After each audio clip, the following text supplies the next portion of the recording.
Hello everyone, thank you for joining us. Today's presentation, Conservation of the Local Finishes, Plaster, Mural and Flooring, is the part 2 of yesterday's presentation. Nathalie, the floor is yours. In the Beiruti mansions from the beginning of the century, we have lots of decorated ceilings, walls with very beautiful paintings. And these paintings flourished in Lebanon between 1840 and 1914. It was an European influence, but it was as well, it came to Lebanon through the Ottoman influence as well, because at that time the Ottoman Empire was under the European influence. So we had the Baroque and the Rococo and these different styles in paintings. Now, when it comes to mix and ingredients, unfortunately, we don't have enough data concerning this aspect. However, there are some oral histories. For example, there is a history there is an oral history in Ghazir. It's a village in Kisrwan. The people there said that in the beginning of the century, there was the mayor of the village, and he was painting his house, and no one was allowed to enter the site to see what's happening, but they could smell the milk when passing by the house or next to the house. This story actually reveals to us two facts. First, that no one was allowed to see the process of painting, so the mixes and how the artist used to prepare his recipe. So it was a kind of a know-how that was transmitted through generation. And second, we know that they used to use dairy products such as milk, for example. If we want to talk in a general way and not only about Beiruti houses, usually there are three main components to make historical painting. The pigments, of course, and this is the product that gives the color to the painting. We do not know if the painters used to bring them with them or they used to be purchased on the local market. It is not clear, and we do not have any reference on that. But we know that we have two types of pigments. We have the mineral pigments, and when we say mineral pigments, we mean that they are extracted from natural deposits, natural stones, rocks, etc. And these rocks are grounded, they are sifted, all the impurities are removed, and then they are ground to become powder, and then they are washed and they are dried. For example, the ultramarine that is extracted from the mineral of lapis lazuli. And this gave the ultramarine, the blue color, and it was a very expensive pigment that was used by the painters in the Renaissance and after that. In the 19th century, they found a synthetic imitation of this color, and it was spread, and it was used a lot in Lebanon and in Beiruti houses and in the mountains as well, and it was called the Nil. So they were like blue cubes that used to give this blue color when mixed with the lime. Other aspect of pigments, the organic pigments, and they are extracted from animals and plants. And the most famous example for us Lebanese are the purple that is extracted, from the sea snails. The binding, so the second component, so we have the powder, we have the pigments, we have the binding, which helps binding the mix together. There are several types of binding that were used. We have the linseed oil, or زيت الكتان. And this material was used as well, as I mentioned yesterday, in the last layer sometimes of the plaster to give the surface a certain hardness and a certain permeability. Then you have the egg yolk, and it's it is still being used in with the people who are who paints icons. So it's very common as a material. You have the casein, and it is extracted from acidified skimmed milk, so which explains maybe the smell of the milk in that village. The diluted lime, the glue, and when we say glue, by that time we mean animal glues. For example, they used to boil the bull's tails or the rabbit's bones or skin, and then take out the essence, the essence of the material, and when it's dry, it becomes like a glue. And the diluent is the third material or the third component of a painting. Now, if we want to talk about the geometry of these paintings, now that we know more or less what were the ingredients of these paintings, let's talk about the way these houses used to be painted. The most common way was to divide the walls into a geometrical form. Usually, the lines followed the architecture. So the paintings participated in a way with the architecture of the rooms. We see that the lines, the horizontal lines, followed the level of the window. And then we have an upper one just beneath the corniche. This is the same here. Sometimes the lower part has a darker color than the upper one. And what is important to mention, that whenever there was no skirting, they used to paint a dark brownish color and a very hard one. So they must have added an additional ingredient to those lower parts of the wall in order to sustain humidity and moisture. And sometimes in the upper part of the wall, we have inscriptions and additional motifs. At the angle of those geometrical lines, we have those repetitive motifs that can be encountered in nearly all the Beiruti houses. Most of them are obtained by using a paper, a perforated paper or a perforated metal plate. And this is why we can see that we have the same motif in several houses. Because we had the same stencil. This is the technique. It is called stencil. And in the same house, we had various motifs. So probably that doesn't mean that it was the same painter who did those same houses, but they had the same stencil. Probably they purchased the same stencil and they used it all over the houses. Now, whenever we have a motif that is missing or that is showing a kind of degradation, we can copy it from the opposite one or from the similar one inside this room or another house, and then we can retrace it again. Like, for example, in this stencil motif, the horizontal line and the rectangle are lost, but we found them in the other wall, and then we can draw them back in this wall. Sometimes those stencils tell us nice stories. For example, the one on the right down, it's very funny because it's an overlapping of two different stencils. Well, we try to make a story because it's really interesting how sometimes the paintings tell us stories. So we did this story that the painter started with the floral motif, and then the owner didn't like it, so he ordered a more simple one, or vice versa.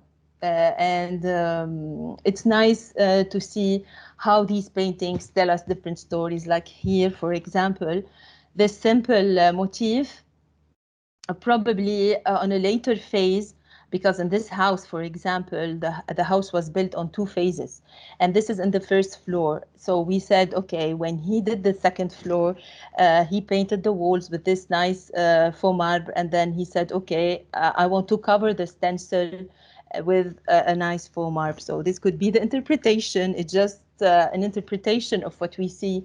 But this is to say that historical paintings have all the time something to say. And Dr. Stefan Weber, he wrote an article about paintings in Damascus houses.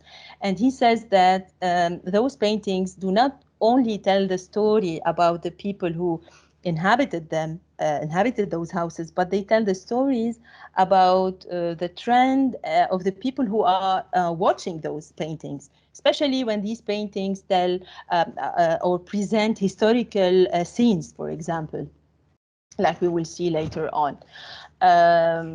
This is an example of a foam marb. So we talked about foam marb. It's an imitation of the marble, not texture, but appearance. So it is obtained with diluted ash. Of course, the ash is not imported. It's a local material, but we do not know what type of tree, which essence was used, because we have lots of trees, and I'm not sure that this can be discovered anyway.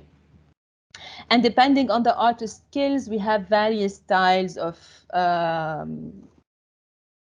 foam marbre. What is interesting to mention is that, for example, on the picture on the right, in the lower part, you have a darker color, and the painter tried to imitate the lower dados that used to embellish as well the walls in those houses. But instead of putting a marble one, he painted a faux marble dado. Like we see, for example, in this same room, the southern and the northern facade have the lower part covered with a marble dado panels, and the west and the east with faux marble, but in a continuous way on the same height and the same color. Other than the foam marble, they try to imitate the wood. But what is a kind of funny is the fact that they painted sometimes over the wood, like we have faux bois over wood. And the thing is that they, for example, those doors are made with otrane, which is cedar wood, and it's expensive and it's at the top quality. And they imitated the pine tree wood, the pine wood, which is a lower quality, because apparently they didn't like the otrane color and the trani texture and the trani apparent with the big notes, etc. So they imitated with a lower quality wood. And in most of the cases, they used the faux bois to decorate the dining rooms. So we find those drawings in the dining rooms. In this drawing in the middle, you cannot see those lines unless you're on the scaffolding. And this is very interesting because you will be able to follow the tracing that was done by the artist before starting to paint. And this is really nice to be able to see his sketch, let's say, that was done 130 years ago. These are different examples of dining rooms with faux bois ceiling with different patterns and different geometry. The gold, in some bourgeois houses, the paintings were gilded with real gold leaves, ou feuilles d'or. The technique is still being used nowadays. The people who do the icons use them as well. So usually they mix the gypsum or the lime plaster with the blanc de meudon and rabbit skin glue. So again, this animal glue, the rabbit skin glue. And then they have what they call the Armenian red bolus, which is spread on the surface to be gilded.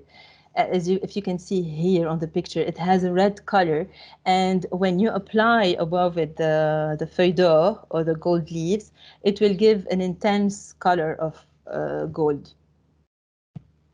What were the themes that were represented in those drawings? Well, in most of the cases, They used to draw animals, lions, for example, to protect the house, and birds to give the impression of an open sky, like the ceiling I showed you yesterday. It was blue with lots of birds.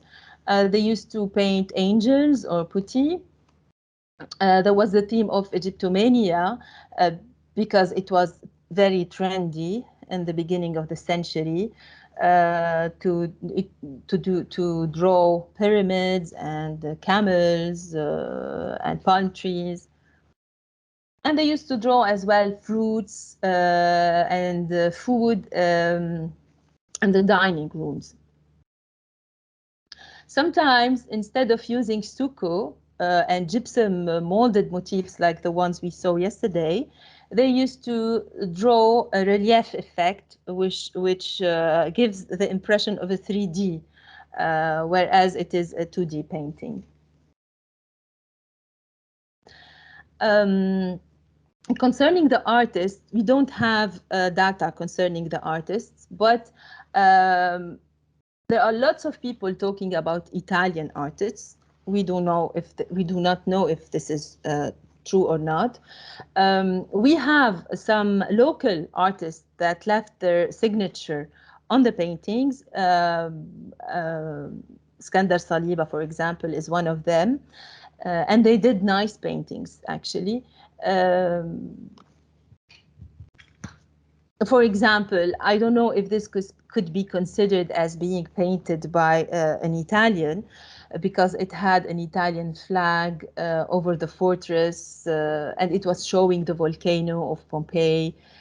So it's an Italian scene, but that doesn't mean that the artist was Italian. So it's not really clear, and there are no traces left. Sometimes the paintings, as I previously mentioned, they present historical documents because they show historical scenes. Now, what kind of decays could affect the paintings?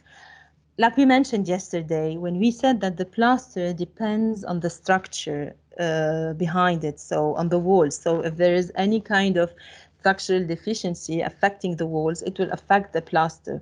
Same goes for the paintings. If there is any deficiency affecting the plaster or the walls, the paintings will be affected as well. So what we mentioned yesterday in terms of decays affecting the plaster will apply as well on the paintings.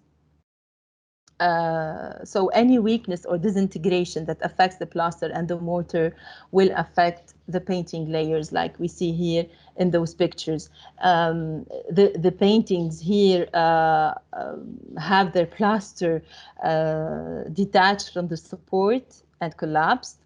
Here, the plaster got detached as well from the support, and here all the cracks affected both the plaster and the paintings. When we talk about the surface decays, then this is another kind of problem. You know, paintings require constant maintenance. When we say maintenance, it means that we need to move the dust from the walls in a very gentle way. We need to keep the water away, and this is very important. And we need to keep humidity away. And again, as we mentioned yesterday, the humidity that is generated inside the spaces by human activities is as important as the humidity coming from outside, from the rain or whatsoever. So it's very important to keep the places and the houses ventilated in order to keep the moisture away. In this example, we lost the inscription because of the chronic humidity that was affecting the house over 40 years and without any maintenance or any intervention. The flaking paint, it is due as well to water infiltration and condensation effect. And remember, the condensation is caused by human activities inside the house, toilets or respiration or whatsoever. So so this causes the paint to flake and to get detached from the plaster. This is a very advanced case of decay. It's a friable paint. It's really impossible to save unless, for example, it's a unique painting and it cannot be found somewhere else, and it tells a very important story. A big effort should be done in order to save these paintings, because the plaster is in a very bad condition. You can see the green coloring, which means this is the moisture and microbiological patina that needs to be treated as well. So basically, we need in this case to stop the source of humidity and water infiltration. Like we said yesterday, ventilate the space, and in case the moisture remains, we need to apply a kind of quaternaire d'ammonium in order to remove those residues. But before applying all these elements, we need to prop the plaster and we need to consolidate, pre-consolidate the paintings in order to preserve them prior to the final conservation and consolidation actions. This is the effect of the efflorescence, and this is what you see in white color is salt. In the picture on the right, the salt cracked and broke the plaster and went out on the surface. It migrated to the surface through water, of course, and the exterior facade was plastered with cement. So this salt is brought by water from the cement plaster on the outer facade.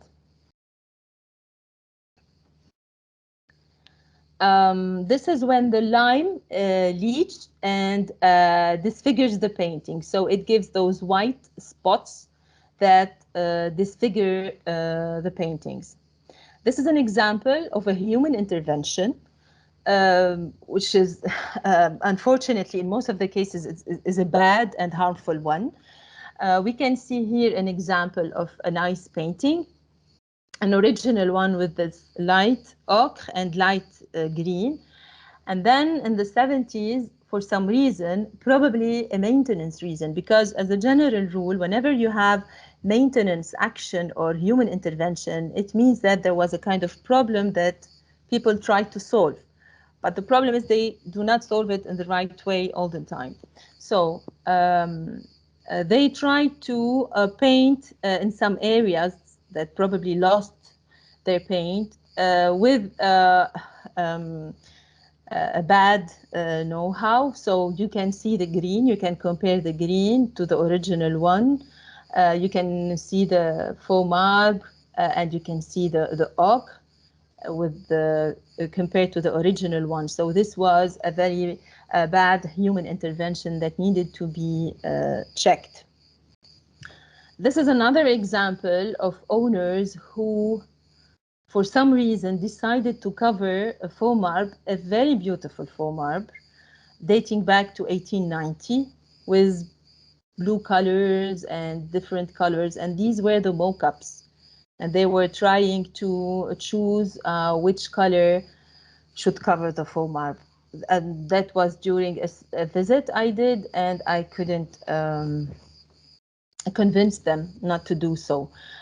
So the lost marble, the faux marble was lost in the staircase area, and inside the house it was overpainted instead of cleaning the existing, because sometimes people are annoyed by the patina, which is just a small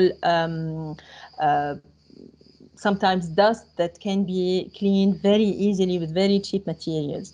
So they tend to overpaint instead of just cleaning the existing. When it comes to the conservation and restoration methods, one should know that the initial paintings are often covered with one or more layers of paintings, and these layers should be removed in order to unveil the real color of the house. So we should start doing mock-ups before starting to uncover all the walls, because the quality of the painting might not be good, so it might be very decayed. The importance of this action is to document and not to reach the decision of uncovering everything. So the owner has the right, after all, to decide with the architect if he really wants to have all his house uncovered and repainted, because this is a costly and a long process. So the investigation, the objective is to document those various steps and various layers, and to identify the need of an early action if there is a kind of pre-consolidation that is needed, or an emergency stabilization, etc. So in the pictures that you see here, we suspected, because usually those houses are never white painted. They always have some motif or some design or some drawings. But in the 70s, the trend was to overpaint everything. And there was this need to cover the decayed painting. So they decided to paint everything.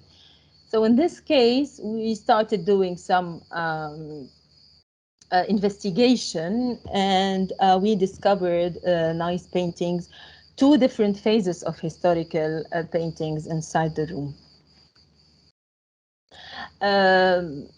So, as I mentioned, the investigation purpose is to give an idea of the history of the house. For example, here, with this simple investigation, we were able to identify five different phases.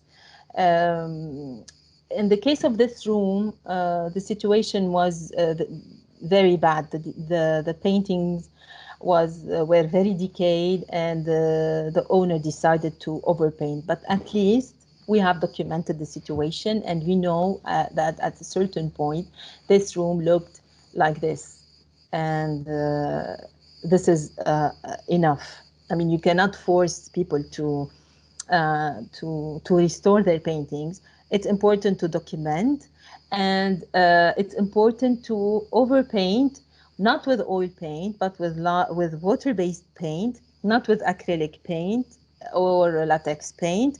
So it's important to use a paint that is compatible with the lower painting. So if one day the owner decides to uncover, he can easily remove, and he can have his paintings back again to life. Here, for example, we did the investigation. So we made windows inside each room, and we discovered multiple layers, and we documented the location of the sondage on a map.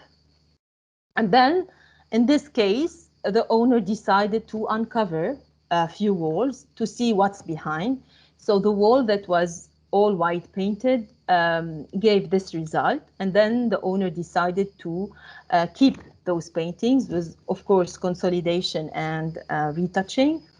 And it was a good decision to take, because this room offers many layers of historical paintings, and the result is really nice. So there is no the different layers are homogeneous altogether. And when we do this investigation, we know more about the building, and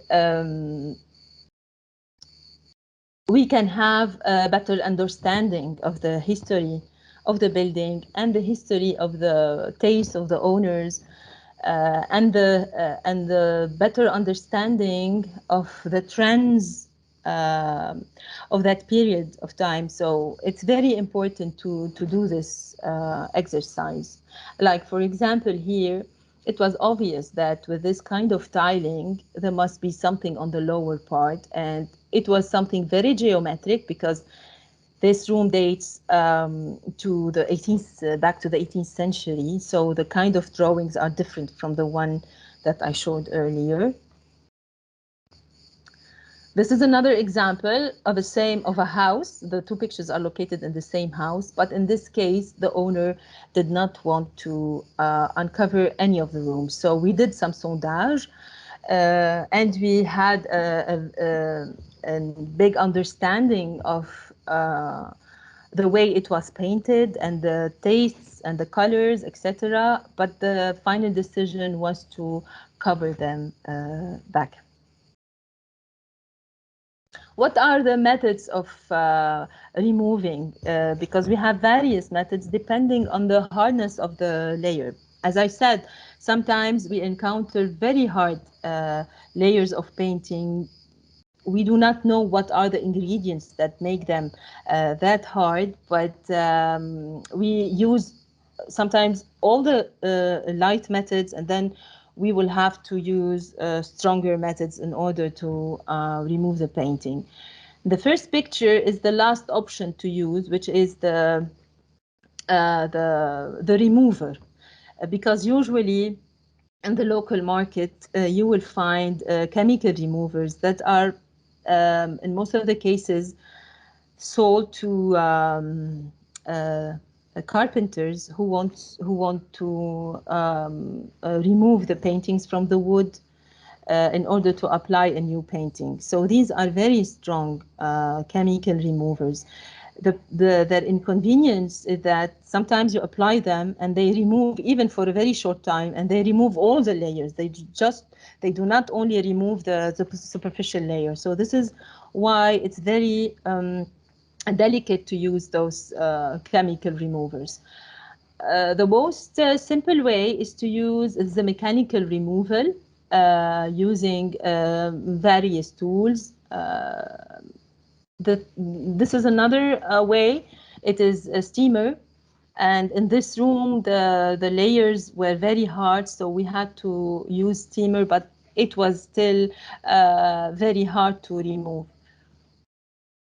because this house was inhabited for a long time, and the owner, the person who was living in this floor, did lots of interventions on the walls, and in some rooms his interventions were very, very harmful. Sometimes we can use a simple solvent, such as white spirit, the clean benzene. It means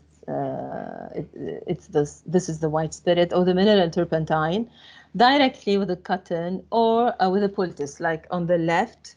So we put a poultice that is made with atagel or cellulose, and we put this solvent on the poultice, and we leave it for 5, 10, 30 minutes sometimes, and then we remove it, and it will remove the painting with it. Sometimes we need to put it for more time. Now, another aspect of intervention on the paintings is the pre-consolidation. Remember when we talked yesterday about the plaster, we said that sometimes we need to make actions, preparation actions, before making the intervention. Pre-consolidation is a preparation action that sometimes we need to do on surfaces. I talked about Japanese paper that are applied with a kind of adhesive on the plaster, because in this case it's the plaster that is being detached, and of course with it the painting. So we try to reattach the plaster with a Japanese paper, or sometimes we prop, like in the lower picture, we prop the plaster, in this case the Baghdadi, with flexible foam, so with flexible material, in order not to alter the deformation at this point. And when we are working on a site, it's very important to protect the paintings because several factors could be harmful to the paintings, like, for example, the wet trade, the vibration, the abrasion, the dust. So it's important to protect the paintings during the site work. In this example, there were not historical paintings, but rather graffiti that needed to be protected. In this text, I repeat what I mentioned yesterday. So, depending on the intervention methodology, we can either enhance or reduce the life of a work of art, in this case, the paintings. So the type of intervention is very important. We should examine the condition of the work of art. We should assess it. We should assess its degree of wear, its nature, the materials, the techniques used, and the history. And then we make what we call a mapping. For every element, we should make a mapping for the plaster, the painting, the tiling. And based on the analysis and the diagnosis, we decide what kind of action we should be doing. And we should keep in mind that any kind of action should respect the 3 points: to minimize the intervention, maximize the preservation, and reinstate the aesthetic integrity of the element of art. This is an example of an assessment of a painted wall. So we have put, for example, the location of the new ochre paint and the new green paint, because the decision was to, of course, to remove them and to repaint them in a better way. And what you see in red are the cracked and flaking paint. So what you see here. And the diagnosis was very simple. Why at this area we have this cracked and flaking paint? Because the level of the ceiling was at this level. So the water infiltration through the walls caused the detachment and the flaking of the paintings and the plaster at this area. So before starting by painting, by removing and painting with a new, better paint, we should work on the waterproofing of the terrace and the plastering of the facade from outside, and then do the work. Always treat the cause and then the effect, and not the opposite. Now, we talked about the pre-consolidation of the plaster. Sometimes it's important to pre-consolidate the painting itself, because if you keep on working while the painting is flaking, it will collapse, especially if you have a site work with ongoing works. So you have, as we mentioned, vibration, you have dust generated, and all these factors will cause the flaking, and it will increase the problem. So pre-consolidation of the original paint should be done with a temporary binder. And the method of the application depends on the degree of flaking. In this picture, I'm showing a bad example, because what was used as a consolidator was a commercial product, because in Lebanon, there is a big lack when it comes to the conservation products. So it was a commercial product that was purchased from a tools shop. And the result was, in my opinion, bad, because it gave a shiny effect to the surface, and the surface was like it was not normal. It was not. It was flaking. It was not flaking. It was more like there was like a film and a glue over it. So the products are very important. You have to have the know-how, you have to have the skilled people, and you have to have the good products. Unfortunately, this is a very difficult combination in Lebanon, because even if you have the know-how, the number of skilled people are not enough, and the products are nearly absent from the local market. So we were talking about how to apply this consolidant. There are 3 ways, basically 2 ways. If the painting condition is fair, then we could apply the material with a brush. If the condition is deteriorated, so we can apply it with a spray in order not to touch the painting. Now, when we want to conserve the painting, we first start by dry cleaning, removing the loose dust and dirt with a brush mechanically, or dry sponges, or scalpel, or glass fiber pens.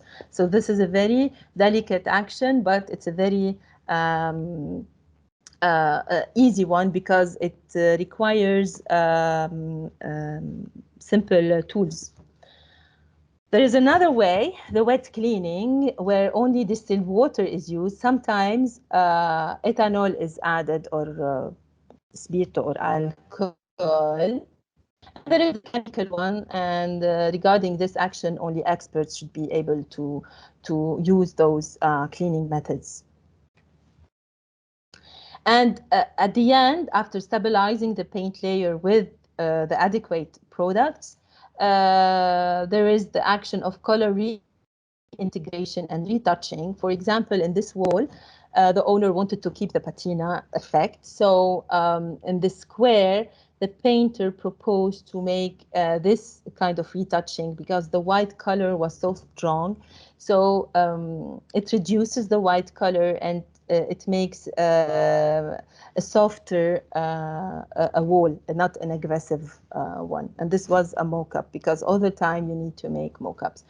In many cases, the decision is to leave the patina as it is, because it's a kind of, I would say, trendy in the later years. Whereas in some other situations, the owners decide to repaint, of course, using the right materials that do not harm the original material, to repaint the areas that are very deteriorated in order to have a nice looking space at the end. And this is an example of the ceiling. If you remember, yesterday we talked about it, and about the lacuna that was located at this angle and how it was redone. And here, for example, the painting is based on traditional products, and this is why you have this effect, and you do not have the effect of the acrylic that gives the impression of a closed filmed surface. So we finished with the paintings. A general last note, you always need skilled people and specialized people to do this job. This is not an easy task. Unfortunately, we do not have, as I previously mentioned, lots of specialized people nor specialized products, but it is better to cover those walls until there is a possibility to bring skilled people, or to leave them in the condition they are now, and to stop all the sources of deterioration in order to get the right people to do the work. Otherwise, you will have side effects or bad results like the ones I have showed you. So now we move to a new chapter, the tiles chapter. As per Dr. Anna Mollenhauer, in the second half of the 19th century, frequently used entrance areas, central halls, and reception rooms were provided with Italian marble flooring, like this example, while small square terracotta tiles were used in the multi-purpose family sitting rooms. Domestic parts of the house, wet areas, and kitchens were furbished with irregular slabs of polished pale yellow limestone, like in this picture. And I would add that starting 1920, Cemento tiles started to cover rooms in the central hall houses. This is a survey of tiling finishing in one central hall house. There is the Lee one that is missing because it collapsed. So what we see explains in a way how the tilings and where this different types of tilings used to cover the rooms, for example, in the entrance and the central hall, and in this case as well the corridor, we have the marble carrara covering the floor. We have the terracotta covering the rooms, and we have the furni covering the kitchen, and the marble covering the toilet, because in these bourgeois houses, the marble used to cover the toilet as well. Well, in the case of this room, and this is the reception room, or what is called the manzul, we know it is covered with cemento, but since we know that the cemento was used starting 1920, and this house was built around 1890. So most probably this cemento is not original. So the floor in the manzul was most probably, like in the lower floor, covered with Carrara marble. As of 1860, the white and gray Carrara marble was widely imported from Italy to Beirut. And in two different sites, we discovered while dismantling the tiles, and on the back of the marble, it was written either Beirut or the letter B, which probably means, and this is our interpretation, that those tiles were meant to be exported to Beirut when they were cut in Italy and they were shipped to Beirut, because otherwise, why would we have on every tile written the name of Beirut? Those slabs are around 2 centimeters thick, and they vary in size between 49 and 53. It's very important to know that they are laid on a bed of lime mortar. And why it's important to say this, because whenever you install marble tiles in traditional houses, you should install them on lime mortar and not cement, because it's a permeable stone. So by capillarity, if you install the black cement, you will have spots on your marble after installing them. Second, yesterday I talked about the factor of breathability of walls, and it applies as well on the ceilings. So the ceilings should be breathable as well. And if you put a layer of cement on the ceilings, then the water won't be the water again, the water that is generated inside the house, or sometimes you have the water coming from the walls. So the water will be stuck beneath the marble because it won't be able to evaporate. And then it will go down to the wood, because usually you have wooden ceilings, or to the walls where you have historical paintings. So you will have the bad effect of water because you put a kind of film, which is the cement, while applying the marble. Whereas if you put lime, the water will be able to evaporate, and then you won't have stuck water to attack either the wood or the historical paintings. Usually, those marbles are placed diagonally, forming a pattern that is often enhanced with 3 centimeters black marble divider stripes. And they alternate with small Carrara squares, white squares. So this is basically, this is the classical layout of the marble floors.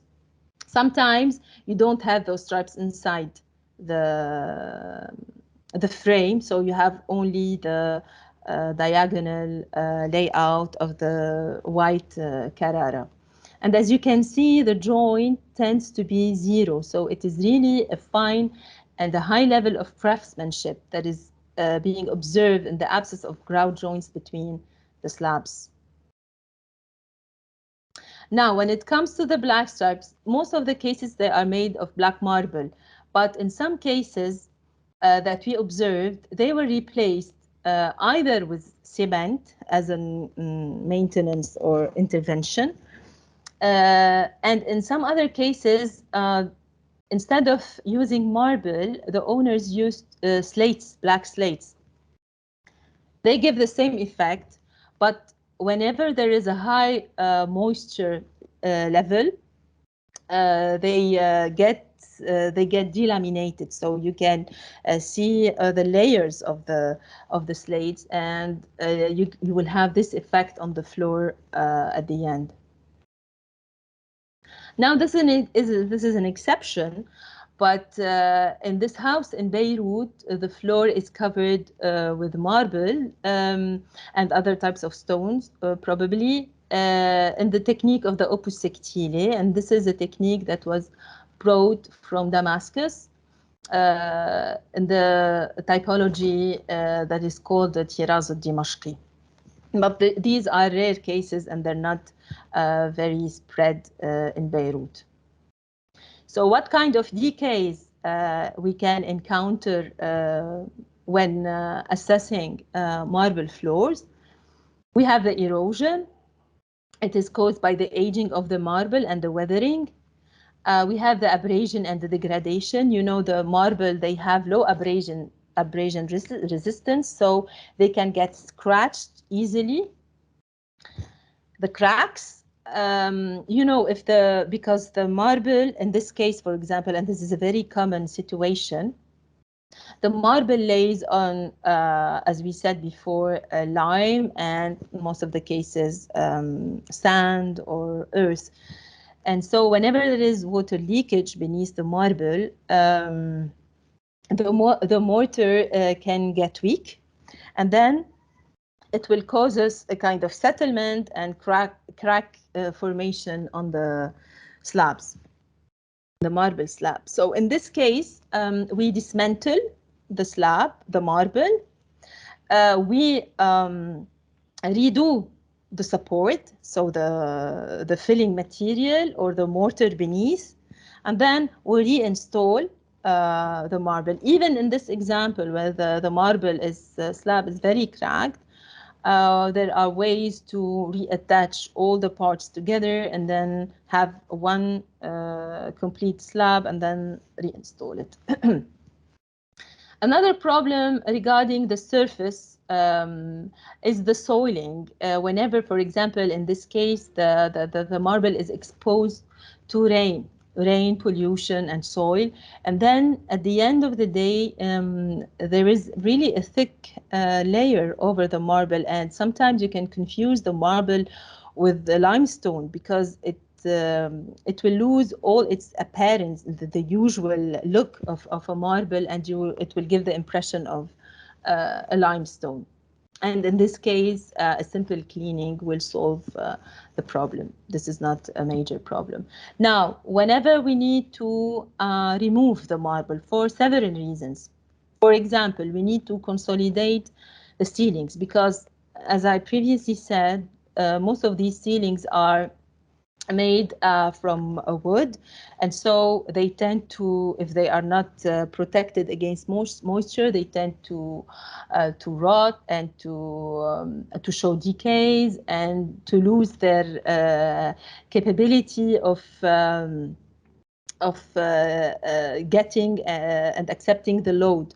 So there are cases where we are forced to remove the tiling in order to assess and treat the wooden ceilings. Or for example, if we want to install heating, or if there is a certain settlement that we need to solve and reinstall the marble. So in this case, we will have to number every tile as well as the bands on both the floor and the map in order to reinstall them in their original location later on. And so we usually start with the borders, and if there is a cracked stone, this is an advantage. We can start with it and then proceed with the other marble tiles. We need to clean the back of the marble. Sometimes we need to soak it in water in case the mortar is resistant. And then we store the marble in plastic boxes, and we insert geotextile between every two tiles, and we give a code to every box, and we store them until we are able to reinstall them as per their original location.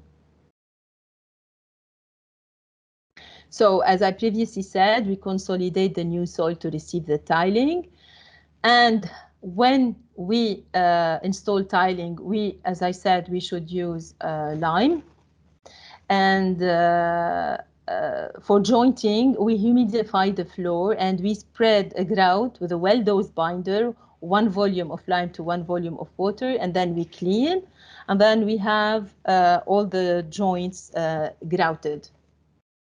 And grouted with lime, which means that the water can evaporate even through the joints, if not through the tile itself. If we have cracked tiles, we should not lose them or throw them away. We can easily glue them while putting a mesh, a net, and then a glue or a special mortar to reattach the tile and have it back again as one piece. Another type of tiling, the furni, which is a limestone, and it ranges from light yellow to white. It is composed of calcite, of course, and it is extracted. It used to be extracted from Mansouriye. The thickness varies between 10 and 20. So you can see in the picture that the tile was really thick. And these tiles, they have an irregular lower face. So their lower face is not straight, it's not regular, with variable dimension. The joints are not pointed, and this is very important. The joints between the limestone are usually open, so they're not pointed. And this will allow, again, the moisture to evaporate freely through the open joints. And if we want to install furni tiles, we should use the same technique. We should not close the joints and we should leave them open in order to breathe. What are the types of decays that usually attack the limestone? So we have the mechanical breakdown, the delamination, like you see here, for example, the stone tends to get delaminated, like you see many layers. The degradation, the lacunas, and the voids beneath the tiles. When it comes to the surface, we have a fluorescence. So in case, for example, there was an intervention and there was an addition of cement, for example, then we will have salt on the surface of the stone. Biological patina, like you see here, this greenery color. It is basically located in the areas where there is lots of humidity and no sun. So usually we can prevent the humidity, but the sun, I mean, if it's located on the north, for example, that we cannot change. But it's a natural process. So as I mentioned yesterday, usually in summer, the color turns into black, and then the biological patina dies in a way. So it's not very problematic. But if the source is is certain leakage of water or whatsoever, then the water should be stopped. The stains usually come from rust iron, for example, handrails on staircase, or because, as we previously said, this tiling is usually installed in kitchens. So, you know, with the acids and the vinegars and all the different materials that are usually used in kitchen, they cause this kind of staining as well on the stones. For the methods, it's the same method every time. If we need to dismantle the floor, so we need to number it, to give a code, and to start with the cracked stones, to remove them, to store them, and to clean the back, because usually the back is really dirty, and then to reinstall them. It is not necessary to reinstall them on, if it is outside, for example, on lime, because you know they are not regular. So in all cases, you will need like big quantities of lime. So you can install them on damp soil with sand and leave the joints open, as we said.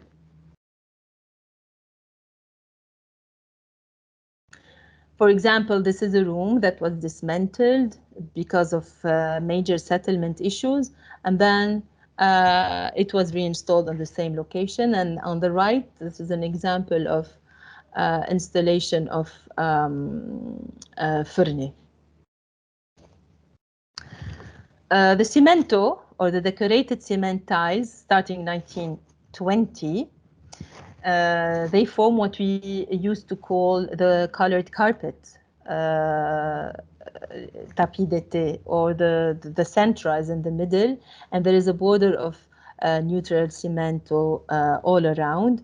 They are 20 by 20 centimeters tile, and they have a thickness of 20 millimeters. And again, they were laid on in a wet lime-based screed.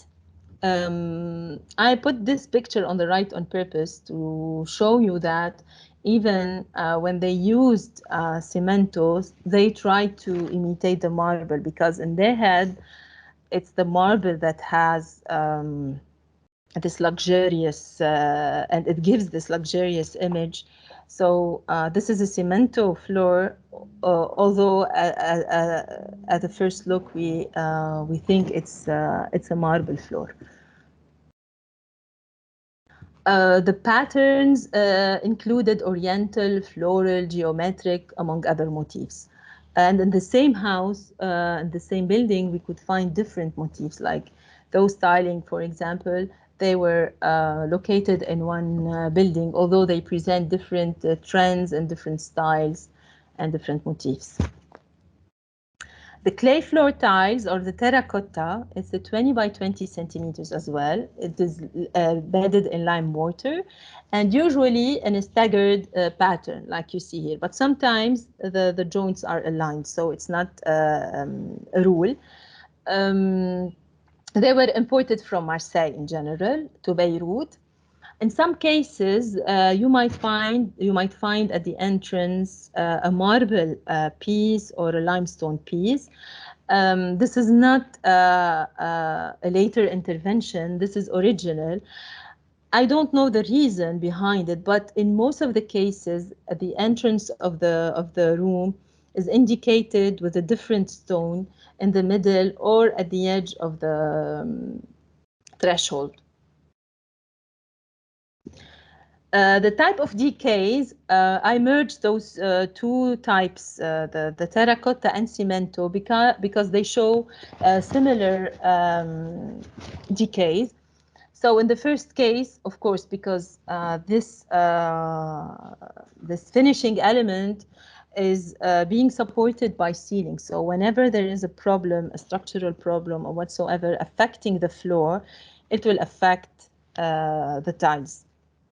And so we have several types of mechanical breakdown: abrasion, degradation, erosion, cracks, like here, cement intervention, or scaling. For example, it doesn't show in this picture. Yes, it shows here.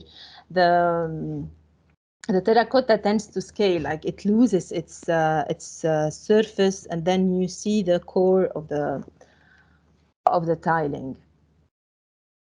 And here, whenever in one room you see a zone of cracked tiles, you should understand that there is a settlement problem and that this whole area moved in a way, or the mortar beneath got affected and became weak because of water infiltration. And usually the solution is to dismantle and to reinstall.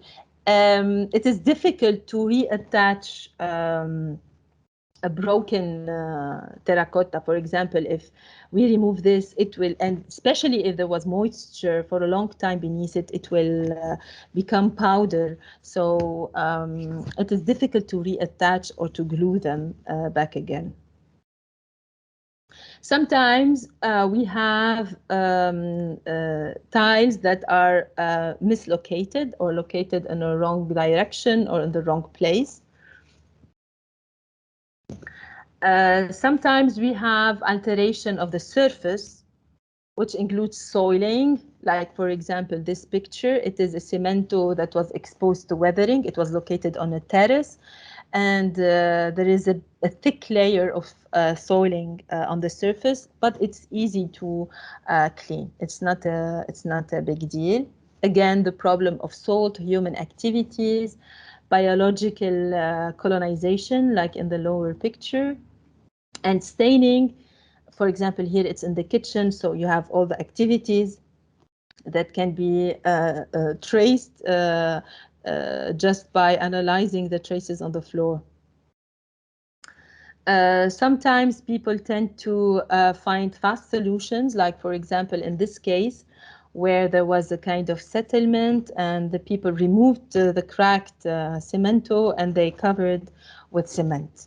So they didn't try to find tilings to replace what was cracked, knowing that now in the local market there are several artisans and craftsmen that started producing this kind of tiling. So it's easy to find those patterns and to redo the same pattern with the same colors and to reinstall and to have a homogeneous room and space. So again, when it comes to the intervention, we need to make an assessment. So we need to make a mapping of the floor where we can locate the various problems like the stains, the crack, erosion, where we have missing parts, where we have settlements, where we have cracks, and where we have concrete. And this will help us first identify the reason of the decay. Why, for example, in this area we have stains. Actually, it was an area that witnessed lots of water infiltration for over 40 years. So the Baghdadi above it got affected and the floor as well. The cracks, so whenever we see cracks, we have a big concentration of cracks in this area, as well in those two rooms, because we had structural issues in those two rooms and in this location. So the assessment and whenever we do the mapping on the plans, it helps us understanding and making the right diagnosis. And then comes the documentation where we, every room, we put what is missing in terms of numbers of pieces and the types of pieces in order to make an accurate BOQ at the end. This is another example. And then the restoration methods, it includes dismantling. In this case, there is no need to number the tiles because it's a carpet, so it's a repetitive motif. We just need to give the tag where the number of the room is being indicated. So as you see, for example, in this room, there was even no lime. There was just laid on earth. So we needed to remove them and to remove the earth and to put a new screed, lime screed, and then install the tiles. And as I previously said, it's very difficult to, whenever there is a cracked tile, to save it. So, but these pieces can be kept and they can be cut and used at the angles and whenever there is a need. So the tiles we clean them from the back, we put them in boxes where geotextiles separate every two tiles, and then we store them in an adequate place, awaiting for the reinstallment using the as I previously said, the lime and the traditional material in order to prevent future problems.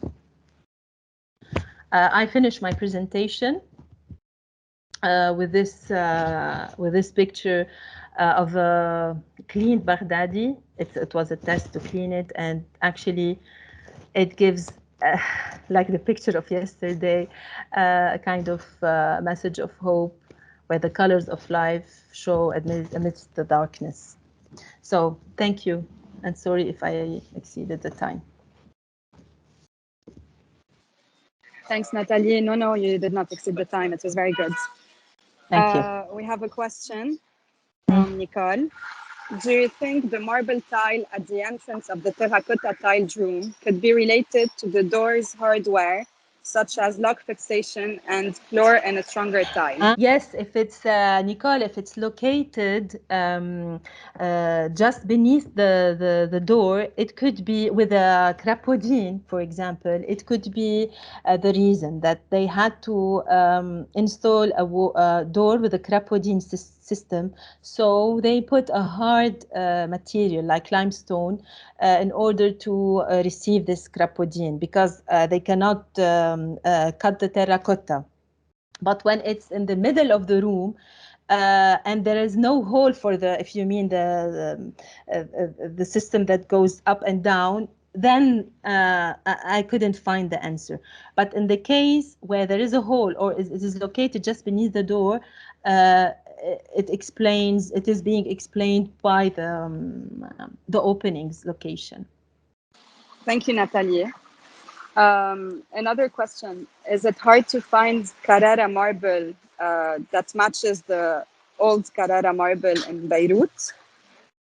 First, I would recommend to go and look at what we call the récupérateur, the people who unfortunately buy scattered materials and dismantled original materials from demolished houses and sell them again.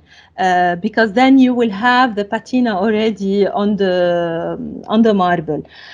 In case you don't find at the récupérateur, of course you can go to any supplier of carrara and you would find what you want. It's easy to get. But you should take your tile with you in order to match the veins and the color. These were the questions for today. Thank you so much, Nathalie. Can I add something, Yasmin? Because yesterday Hassan said that according to his information, the Baghdadi is a Turkish a word that designates those types of ceiling. Well, actually, you're right, Hassan. However, I mean, in Turkish, when they say Baghdadi, they mean those ceilings. However, that doesn't totally, if you want, cancel the idea that originally is brought from Baghdad, because I suppose that in Turkish, Baghdad means Baghdad. So if they use this word, it means that maybe it has something to do with Baghdad. Thank you for your note. So it's still is something that we need to explore, further explore. There is a question, I think. Thank you. Yeah, we have one more question from Youssef. Do you think that the water will leak to the Baghdadi ceiling during cleaning of the floor tiles, since it was laid over lime mortar? Of course. Maybe I forgot to say it. Never use water when cleaning the marble. Never, because the water will infiltrate and will affect the Baghdadi. So you should use soft materials and soft products, and never use big amounts or even small amounts of water. Thank you for mentioning this. Thank you, Nathalie. Thank you so much for the presentation. Thank you, Yasmin. It was very interesting. Thank you. And thank you, everyone. Thank you, everyone. See you Bye. in the next presentation that will be about the urban heritage and the clusters in the city.